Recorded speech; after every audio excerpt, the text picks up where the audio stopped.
Fitri ini sudah saya kasih tahu, Dek jangan bercerai, bilang, karena gimana pun juga saya korbannya. Namanya perempuan kalau bercerai itu yang rugi perempuan. Laki-laki enak bisa cari perempuan lain, tapi kalau perempuan dia cuma ngasih anaknya doang, sementara laki-laki ya hura-hura aja. Aku coba kasih tahu, enggak Bun, katanya aku udah nggak mau lagi bersatu lagi sama orang psikopat gitu. Terus saya katanya Firza gimana, coba kejar Fitri, gimana pun juga dia istri kamu, apalagi udah ada anak. Aku cuma maksudnya melerai mereka, sahabat aku itu. Terus dia bilang enggak Bun, katanya aku nikah siri, dia bilang gitu. Dan aku sudah talak dia, aku sudah pisah, dan aku nggak terima dia pokoknya ya menjadikan istrinya lah yang aku kita bongkar aibnya gitu. Dia menjadikan istrinya. Terus dia bilang kalau misalkan gini ya Bun, rasanya kalau misalkan kita punya masalah tapi tidak ada teman curhat, tidak ada teman sharing apa. Saya ini kan pernah di posisi di titik nol. Saat saya sakit tidak ada satupun teman yang benar-benar mendampingi saya gitu loh. Terus lagi istilahnya menemani saya gitu loh, nengok saya merasakan itu. Dan akhirnya pas saat saya ke Jakarta, saya coba untuk ketemu dengan Firza. Dek, teteh di Jakarta, ya udah ayo kalau mau curhat nih, aku bilang gitu. Ngobrol, tiba-tiba di luar dugaan si Firza itu bilang kalau misalkan Bun, dia panggilnya aku Bunda. Bun, tahu nggak sebetulnya dari semenjak Firza ketemu sama Bunda itu Firza suka sama Bunda. Dia bilang begitu. Firza hilangkan jauh-jauh perasaan seperti itu, bilang. Karena gimana pun juga aku dekat sama Fitri itu, aku bilang Dek dengan pulang aku langsung ke Fitrinya lagi nge-DM karena handphonenya disita semua sama Firza. Aku bilang sama Firza sama Fitri, aku bilang dia dengan pulang, bilang Bun, nanti kalau Bunda udah nggak usah bahas lagi Firza, kalau Bunda main lagi di salah satu klub di Tangerang, kasih tahu aku, katanya aku pasti bakalan datang, kata Fitri gitu ya.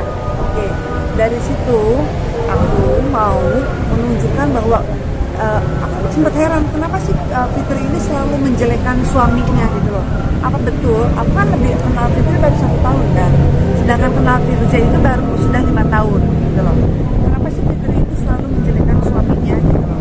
Apakah suaminya itu betul benar-benar bisa dibilang buaya, suka main perempuan gitu loh?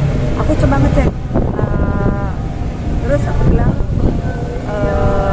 emang yakin udah benar-benar bisa? Ya aku udah talak dan semua barang-barang sudah diambil semua. Nah, aku nih sama semua mungkin teman-teman yang punya kontak aku bisa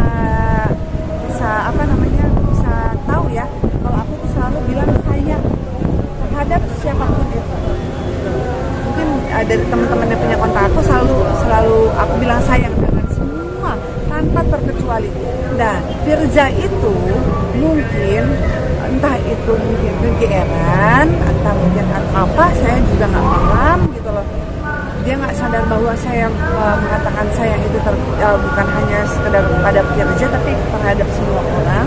Fitri mungkin rujuk lagi, balik lagi, terus baca chat-chatan aku terhadap Firza gitu loh, terhadap dia. Terus tiba-tiba ada WA, Bun terima kasih sudah jadi pengkhianat, semoga Bunda mendapatkan karma dari apa yang sudah Bunda lakukan. Nah akhirnya si Fitri itu tahu si Putri yang menganiaya aku itu dekat lagi sama aku. Dia bilang gini, tolong dong kasih tahu si Bunda kalau misalkan jangan rebut suami orang, kan masih banyak suami orang yang bisa direbut. Kenapa mesti teman sendiri? Aku bilang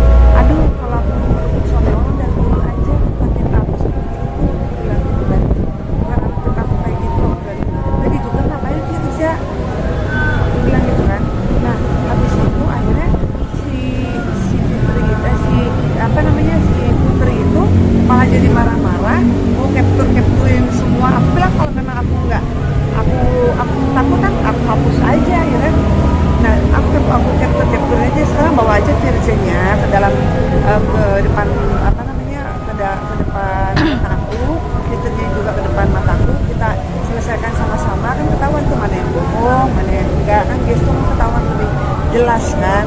Di situ akhirnya kita berebut handphone, akhirnya aku coba cengkeram ini kan tangan kirinya dia untuk ambil handphone aku yang ada di tangan sebelahnya gitu loh. Kamera bun. Dari situ akhirnya aku malah kepetok ke tembok. Nah di sini semua biru. Terus gak lama kemudian sikut aku juga, kepala aku juga benjol, dan akhirnya karena aku mengidap bipolar, aku kan nggak bisa cemas terlalu atau khawatir terlalu tinggi kan. Kalau memang mengalami cemas ataupun khawatir yang terlalu tinggi, aku obat supaya reda gitu loh. Aku coba keluar, dia kejar keluar, dia apa namanya coba cengkram aku dan malah melukai bibir aku, bawah bibir aku sampai keluar darah banyak. Terus dia bilang, lu visum sana. Aku bilang, aku nggak terima ya, karena ini bukan kejadian pertama. Kejadian sebelumnya malah pernah dipukul sampai jedak. Dan dia setelah dia merasa bersalah, dia kompres aku dengan air dingin supaya menghilangkan jejak dan tidak visum ke kantor polisi gitu. Jadi bukan kejadian pertama ini gitu loh. Cuma kan kesabaran orang kan ada batasnya gitu loh. Walaupun dia lebih baik, aku melihat bahwa kenapa aku tidak lapor polisi sebelumnya gitu loh. Bisa dibilang aku bodoh gitu loh. Ada penganiayaan tapi tidak laporan ke polisi.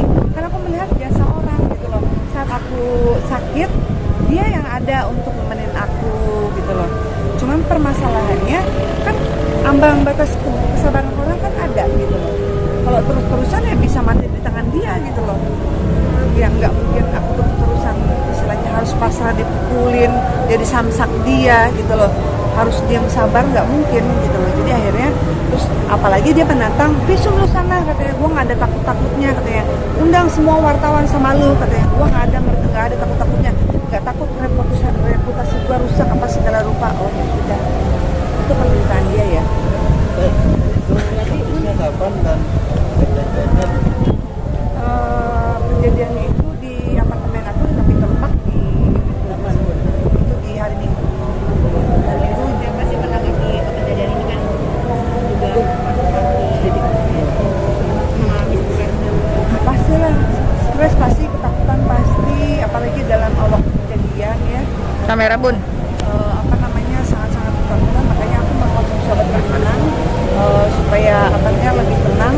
Tapi ternyata penganiayaan tidak cukup di situ, sampai di situ kan ada anak aku umur 6 tahun dan juga 5 tahun gitu loh. Yang sangat disayangkan adalah di situ, dan aku dikunci dari dalam. Aku sempat teriak-teriak, abang, tolong abang ke lantai 1, aku bilang gitu. Panggilin security, bunda takut, aku bilang gitu. Tapi nggak ada bunda, kuncinya nggak ada, diumpetin baby gitu. Bun, itu jadi bunda dikeroyok berdua atau sendiri? Sendiri. Sama Fitri sama Firza nggak ada. Jadi dia menyalahkan aku bahwa aku adalah perusak rumah tangga Fitri dan Firza gitu. Yang nggak habis pikirnya kenapa dia mesti ikut campur permasalahan Fitri dan Firza gitu loh. Ya, ini siapanya? Hanya teman. Bahkan aku bertujuan bawa Firza dan Fitrinya ke aku, ke depan mata aku, biar aku selesaikan sendiri tanpa harus ada ikut campur siapapun juga. Kalau dia di sini sama kita. Kalau soal itu aku nggak tahu. Banyak apa lagi tuh? Saya sendiri lebam banyak banget di sini, terus di sikut juga. Gitu. Jadi kalau untuk ngangkat ini agak sakit, terus benjolan di kepala, terus ini sobek ya. Ini sih yang mengeluarkan darah banyak. Bawah bibir ya, setelah itu di kepala dari sini, Ada berapa jahitan? nggak ada sih yang bilang sudah jahitan. Dan di sini laporannya pasal apa aja bang? Laporannya pasal 351 aja. Ancaman hukumannya? Ancaman Ancaman hukumannya berapa tahun? Ancaman hukuman paling lama ya 2 tahun. Dan siapa aja terduga yang dilaporkan? Yang terduga terlapor yaitu inisial P. Bisa dijelaskan pasal 351 apa itu? Penganiayaan kita jelasin. Emang klien kita kan di sini ya, terjadi adanya luka yang disebabkan oleh inisial P. Makanya hak hukum kami, klien kami kita buatkan laporan dan alhamdulillah dari Polres Jakarta Pusat menerima laporan ini dengan baik secara hukum dan hak hukum klien kami tetap dijaga. Dan izin menyampaikan sebentar lagi kita mau visum dulu ya Kak. Kita bentar lagi bebas gitu. Kalau nanya ini kejadiannya di Jakarta Pusat apa di Bogor atau di mana? Jakarta Pusat Kak. Oh, kejadian di daerah? Salemba. Ya, sana. Mungkin boleh diliatin bang, tadi ada foto-foto apa ya? Ini Sebagai bukti bang, apa aja bang? Ayo, bang. Yang nggak bisa diinin adalah ini ya Saryawan. Jadi kayak bekas pergerakan. ya, Nggak bisa di. Agak atas bang.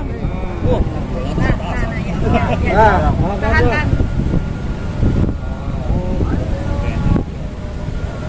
Tangannya apa bang? Tangannya bang.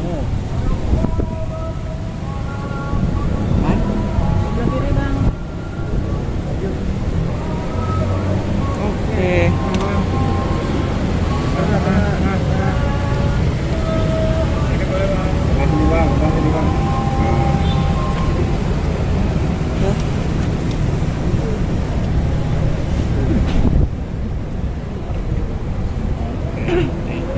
Tadi ada foto-foto luka lebam atau apa sih bang? kalau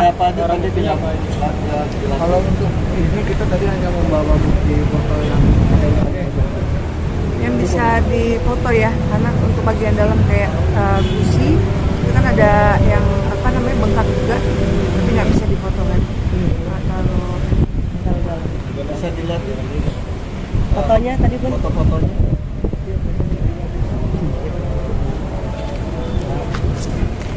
Mungkin kalau untuk fotonya kita masih ini. Ini apa kak? ini Baju bekas. sebetulnya ada dua sih, baju dia yang lebih banyak kena baju darah karena dia kepanik dan dia lap pakai baju dia. Oh dia sempat. Sempat baju dia. Ini baju yang Ini baju saya. Ini banyak darahnya dan ada baju coklat itu lebih banyak darahnya. lancar ada foto.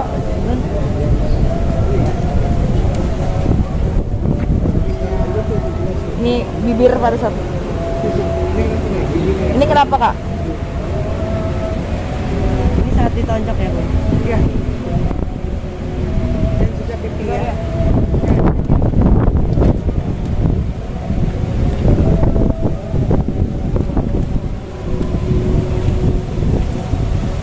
Tangan sebelah kiri bawah. Lengan ya. Itu berapa? Akibat apa kali ini kak? Sebelah kiri bawah. Iya. Di cengkeram pencak. Oh.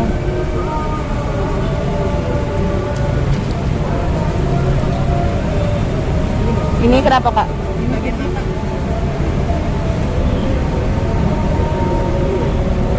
Ini dugaannya karena dipukul atau diapain?